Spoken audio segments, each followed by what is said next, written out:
Je m'appelle Clara. J'ai 34 ans. À ma propre fête prénatale, une femme enceinte est entrée. A regardé mon mari droit dans les yeux et l'a appelé « chérie ». Elle avait des photos. Elle avait des messages. Elle avait même un certificat de mariage. Tout le monde dans la pièce l'a cru. Alors je lui ai posé une simple question. Et elle est devenue toute pâle. Avant de continuer, n'hésitez pas à aimer et à vous abonner. Cela compte vraiment beaucoup pour moi. Commençons. La maison embaumait les roses et le gâteau chaud. Des rubans roses et blancs ornaient chaque recoin. Une douce musique se faisait entendre. Des rires emplissaient la pièce. C'était ma fête prénatale. Et ce fut le plus beau jour de ma vie. 6 ans. 6 longues années d'essais, de larmes, de prières silencieuses. À 2 heures du matin, quand personne ne nous regardait. 6 années de visites chez le médecin, de mauvaises nouvelles et d'espoirs déçus. Mais pendant chacune de ces années, il y avait Daniel. Mon mari. Mon âme sœur. Il ne m'a jamais blâmé. Il ne m'a jamais fait me sentir inférieure. Quand je m'effondrais, il me reconstruisait, doucement, patiemment, à chaque fois. Et aujourd'hui, après tout ce qui s'est passé, nous y étions enfin arrivés. J'ai regardé autour de moi. Nos familles. Nos amis. Tous ceux que nous aimions, réunis au même endroit. J'ai posé ma main sur mon ventre et j'ai souri. C'est réel, ai-je murmuré. Daniel s'est approché et m'a tendu une petite boîte emballée. Qu'est-ce que c'est? Ai-je demandé en riant. Juste quelque chose de petit, a-t-il dit doucement. À l'intérieur se trouvait un minuscule bracelet. Un seul mot dessus, maman. Mes yeux se sont remplis de larmes. Des larmes de joie. Quelqu'un dans la foule a crié, 6 ans d'attente. Ce bébé sera très aimé. Tout le monde a applaudi. J'ai ri. Daniel m'a serré la main. Et pour la première fois en 6 ans, j'ai ressenti une paix profonde. Puis la porte s'ouvrit. Au début, personne ne le remarqua. Mais les rires près de l'entrée s'éteignirent. Une à une, les voix s'estompèrent. La musique semblait lointaine. Je me retournai. Une femme se tenait dans l'embrasure de la porte. Très enceinte. La main posée sur son ventre. Son regard fixé sur Daniel. Elle sourit et entra comme si elle était chez elle. Les gens s'écartèrent. Des chuchotements confus se répandirent. Qui est-elle? Quelqu'un la connaît? Elle s'arrêta au milieu de la pièce. Juste devant tout le monde. Juste devant nous. Puis elle regarda Daniel et dit doucement. Chérie, tu ne m'as pas parlé de cette fête. Un silence de mort s'installa. Daniel devint livide. Je ne vous connais pas, dit-il. Sa voix tremblait. Je ne vous ai jamais vu. Elle ne réagit pas. Elle sourit simplement. Ce n'est rien, dit-elle doucement. Je comprends pourquoi tu ne lui as rien dit. Mais je suis là maintenant. Puis elle se tourna vers moi. Je suis sa femme, dit-elle clairement.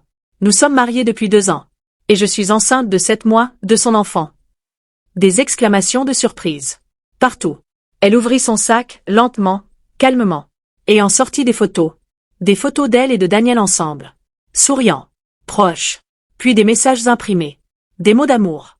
Des promesses. Puis un certificat de mariage. Puis un test ADN.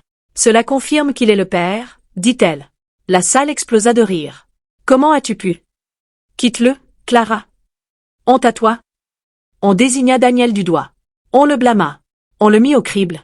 Et Daniel, l'homme en qui j'avais eu confiance pendant 6 ans, n'arrêtait pas de secouer la tête. Je ne la connais pas. Je le jure.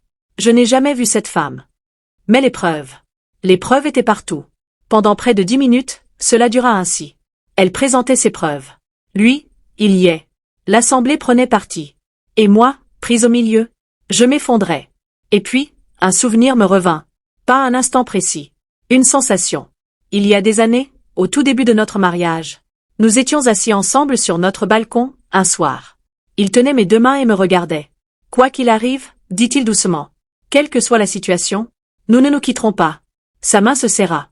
Nous nous faisons confiance, même si le monde entier est contre nous. J'avais pleuré cette nuit-là parce que je le croyais. Parce que je le connaissais. Et puis il a murmuré quelque chose que je n'ai jamais oublié. Je peux faire des erreurs. Je peux échouer. Je peux tout perdre. Mais il y a une chose que je ne ferai jamais. Je ne te tromperai jamais. Je suis revenu au présent. Le bruit. Les accusations. Le chaos. Mais cette fois, je n'étais pas perdu. J'ai regardé Daniel. Je l'ai vraiment regardé. Pas les photos. Pas les papiers. Lui. Et là, c'était là. Aucune culpabilité. Aucune dissimulation. Seulement la peur. La peur de me perdre. Son regard portait un message silencieux. S'il te plaît, fais-moi confiance. Et quelque chose en moi a changé.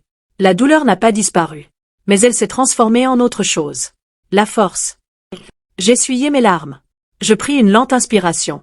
Et j'avançai. Ça suffit. Ma voix était calme. Mais la pièce le sentait. Un silence s'installa. Tous les regards se tournèrent vers moi. Je regardai Daniel d'abord. Juste une seconde. Nous nous sommes tout dit sans un mot. Puis je me tournai vers la femme. Peu importe ce que vous me montrez, dis-je lentement. Aussi réel que cela puisse paraître. Je sais une chose. La pièce retint son souffle. Mon mari ne peut pas me tromper. Les yeux de Daniel s'ouvrirent complètement. Des larmes coulèrent sur son visage. Car quand le monde entier s'était ligué contre lui, j'étais à ses côtés. Puis je regardai à nouveau la femme. Calme, perçante. Mais maintenant, dis-je, découvrons qui vous êtes vraiment. Elle releva le menton. Je vous l'ai déjà dit. Je suis sa femme. J'acquiesçai lentement. Alors tu le connais. Faisons un petit test. L'atmosphère se tendit. Je m'approchai.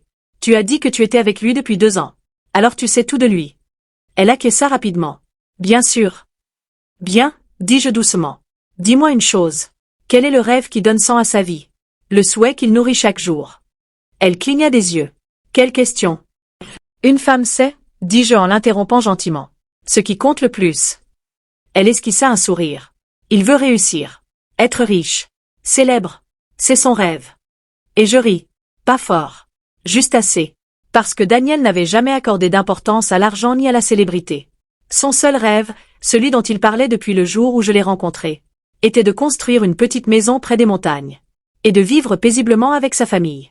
Tout le monde dans la pièce le savait. Un à un, ils se mirent à rire. La confiance de la femme s'effrita. Une dernière question, dis-je calmement. Que fait-il tous les matins? Cette habitude qu'il n'a jamais perdue, pas une seule fois en des années. Elle hésita. Déglutit. Il va à la salle de sport. Il s'entraîne tous les jours. Daniel faillit sourire. Parce que c'était complètement faux. Daniel se levait chaque matin, préparait du thé. Et s'asseyait dehors pendant 20 minutes en silence. À respirer, à contempler le ciel. Il appelait ça, son moment de calme. Il ne l'a jamais manqué. Pas un seul jour. Tout le monde dans la pièce le savait aussi. Le doute qui planait sur la pièce se déplaça, s'éloignant de Daniel. Se tournant vers elle. Je m'approchai. Ma voix baissa. Maintenant, dites-moi, qui êtes-vous? Ses mains se mirent à trembler. Ou bien, dis-je doucement, devrais-je appeler la police? Et elle s'effondra. Je ne suis pas sa femme, s'écria-t-elle. Des murmures d'effroi parcoururent la pièce. J'ai été payée, sanglota-t-elle. J'avais besoin d'argent. Je suis enceinte et je n'ai aucun soutien. Il m'a proposé de l'argent, et j'ai accepté. Je ne pensais pas que ça irait aussi loin. Je suis désolée. Je suis tellement désolée. Ma poitrine se serra. Qui vous a payé? Demandai-je. Sa main se leva lentement, tremblante, et pointa du doigt la foule. Tout le monde se retourna d'un coup. Et il était là. Marcus. Le meilleur ami de Daniel. Son associé. L'homme qui était resté dans un coin toute la soirée. Souriant, observant la scène se dérouler. À présent, il était complètement figé. Son visage se décomposa. Pendant un instant, personne ne bougea. Puis il se retourna pour partir. Où allez-vous? 2 hommes se placèrent devant lui. Ils le bloquèrent. Il s'arrêta. Pris au piège. Démasqué. Ce n'est pas ce que vous croyez, tenta-t-il. La voix de Daniel était glaciale. Alors, qu'est-ce que c'est? Silence. Je te faisais confiance, dit Daniel lentement. Tu n'avais rien. Je t'ai donné une place dans mon entreprise. Je t'ai donné du travail. Je t'ai respecté. Je t'ai traité comme un frère. Sa voix se brisa.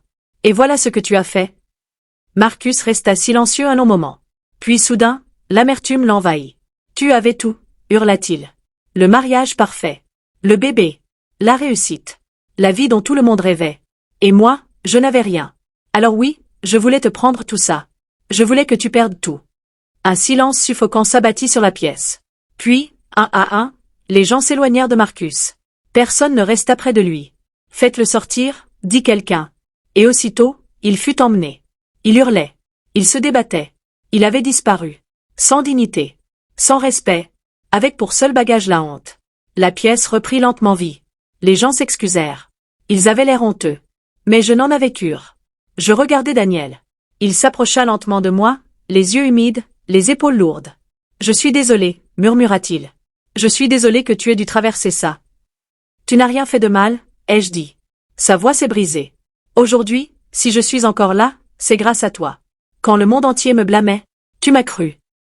Il a serré mes mains fort. Je ne sais pas ce que j'ai fait pour te mériter. Mais je te suis reconnaissant. Chaque jour. Mes yeux se sont remplis de larmes, non pas de douleur, mais de soulagement, de fierté, d'amour. Je l'ai serré dans mes bras et je me suis accroché à lui. Parce que nous n'avions pas seulement survécu à cet instant. Nous avions prouvé quelque chose. La vraie confiance ne se brise pas. Même quand le monde entier s'y oppose. La musique a repris. Les décorations brillaient toujours. Le gâteau était toujours là. Et la vie, notre vie, a continué.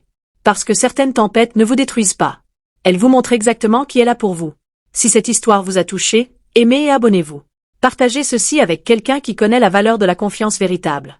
À bientôt pour une nouvelle histoire.